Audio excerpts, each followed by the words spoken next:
என்னை அடிக்கிறா ரோஸு, அடிக்குது அம்மாவை. அடிக்காதுன்னு சொல்றாங்கன்னு.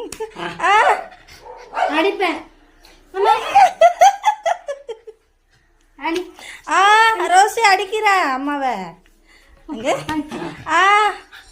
என்ன என்ன கை கை ஏன் கையே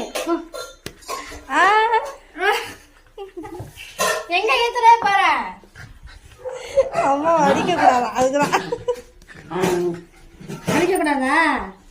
அம்மா அடிக்க கூடாதா?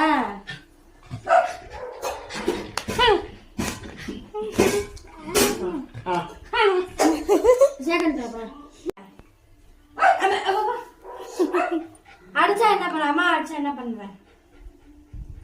அம்மா அடிச்சா என்ன பண்ணுவேன்? கொஞ்சம் கொஞ்சம் மாட்டியா? அடி கடிப்பேன். அம்மா அடிச்சா அடிக்கப்படாதா? இங்க பாருங்க. சரி சரி சரி அடி. இப்படி கடிச்சு வைக்கிறேன்.